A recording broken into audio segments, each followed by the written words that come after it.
جی بالکل، دیکھیں انٹرو میں آپ بڑی خوبصورت بات کر رہے تھے، اسی میں تھوڑی سی میں ایڈ کرنا چاہوں گا، اور آپ کا جو خوبصورت کوسچن ہے اسی کے اوپر میں رسپونڈ کرنا چاہوں گا. دیکھیں جب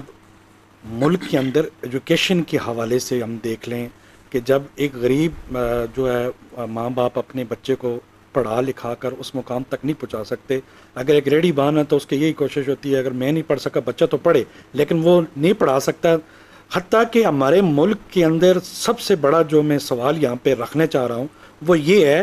کیا کسی کرنل کا بیٹا کرنل ہی ہوگا؟ کیا کسی ڈاکٹر کا بیٹا ڈاکٹر ہی ہوگا؟ کیا کسی پولیٹکس کے اندر آپ دیکھ لیں ہر بندہ کہتے ہیں میری بیٹی جو ہے وہ سی ایم ہوگی، میرا بیٹا جو پرائم منسٹر کے لیے نیکسٹ کھڑا ہو رہا، کیوں غریب کا بچہ کیوں نہیں کھڑا ہو رہا؟ یہاں پہ سر میں ایک ریزن رکھنا چاہوں گا، وہ یہ ہے، اب باکو کی آپ بات کر رہے تھے، آپ ماشاء اللہ انٹرنیشنلی بھی ٹریولنگ کرتے ہیں، تو یہاں وہاں پہ یہ دیکھا جاتا ہے کہ وہاں کوئی ملک کا جو فیصلہ ہے وہ ریڈی بان نہیں کرتا، وہ عام بندہ نہیں کرتا. وہاں جو ٹاپر ہوتے ہیں وہ فیصلہ کرتے ہیں اپنی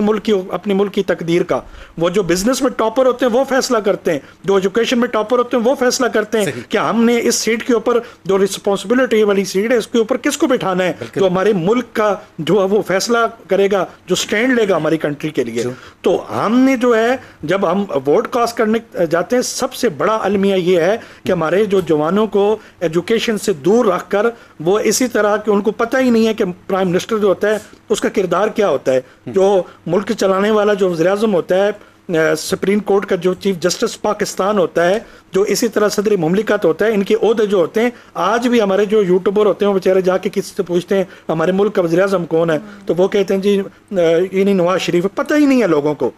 کہنے کا مقصد یہ ہے ہمارے جو ڈرٹی پولیٹکس ہیں انہوں نے جان بوجھ کر ہماری یوتھ کو ان ایجوکیٹڈ رکھا گیا تاکہ یہ فیصلہ ہی نہ کر پائیں، اور یہ باریاں لیتے لیتے ہمارے ملک کا جو ہے اس وقت جو ہے انہوں نے ستیہ ناش کر دیا. اور وہ لوگ اس وقت جو ڈیفالٹ کی باتیں کر رہے ہیں، میں پوری رسپانسبلٹی کے ساتھ آپ کے اس پلیٹ فارم سے یہ بتا دینا چاہتا ہوں، یہ اسلامیہ جمہوریہ پاکستان کلمے کی بنیاد پر ماضر وجود میں آیا ہے، اسے کوئی نہیں مٹا سکتا، یہ ازل سے قائم ہے اور انشاءاللہ یہ اسی طرح قائم و دائم رہے گا. ہمارا سب ہلالی پرچم یہ دنیا میں کل بھی سرخرو ہے، آج بھی سرخرو ہے، اور انشاءاللہ اسی طرح سرخرو رہے گا. اس کو دونوں ہاتھوں سے لوٹا گیا لیکن آج بھی یہ سٹیبل ہے، آج بھی یہ لوگوں کو کھلا رہا ہے. آج کے اندر آج بھی اگر کوئی صحیح فیصلے لیے جائیں تو اس ملک کے اندر اتنا کچھ ہے کہ باہر کی کنٹری کے لوگ بھی آ کر یہاں جاب تلاش کرنے پہ مجبور ہو جائیں گے. کیوں؟ ہمارے ناردرن ایریا میں اکثر میں ٹریولنگ کرتا ہوں، ہمارے آزاد کشمیر کا جو ایریا ہے، ٹورزم ہے وہاں پر،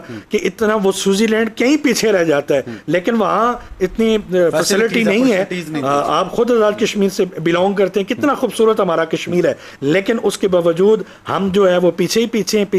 وجہ یہ ہے کہ ہماری جو سلیکشن ہے وہ جو ہے وہ سلیکٹڈ میں چلی جاتی ہے. جب سلیکٹڈ میں ہم چلے جاتے ہیں تو جو بندہ سلیکٹ ہو کے آتا ہے وہ پیسے دے کر وہ ڈرٹی پولیٹکس میں آتا ہے، اس کا ایک ہی مائنڈ سیٹ ہوتا ہے کہ 5 سالہ کے اندر میرے جو ایسٹ ہیں اس کو میں نے دبئی کے اندر کیسے میں نے بلڈنگز کھڑی کرنی ہے. تو آج ہمیں چاہیے جس طرح بنگالی ہمارے جو اسٹوڈنٹس تھے انہوں نے سٹینڈ لیا. یہاں ایک بات ہے، یہاں حق جو ہے چھیننا پڑتا ہے، لینا پڑتا ہے. اگر وہ سیاستدان اس بات کو سمجھ جائیں کہ ہماری یوتھ اگر ایک پیج پہ آ جائیں تو یہ گربان سے پکڑ کر گھسیٹنا بھی جانتے ہیں اور ان کو ایوانوں سے باہر نکالنا بھی جانتے ہیں. زبردست علامہ صاحب. جناب مہک، ہم آپ سے جاننا چاہیں گے کہ دیکھیں آج کے اس دور میں یہ سمجھتا ہوں کہ جو ایجوکیشن کی طرف نہیں جا سکتے، ظاہر سی بات ہے ہر انسان کے اپنے مسائل ہوتے ہیں، اتنے شاید انسان کے پاس افورڈیبلٹی کے لیے وہ ذرائع بھی نہیں ہوتے، تو جو آپ فری میں یہاں پہ ان کو کورسز کرا رہے ہیں، بیکری ایجوکیشن دے رہے ہیں، یہ اسٹانس کس حد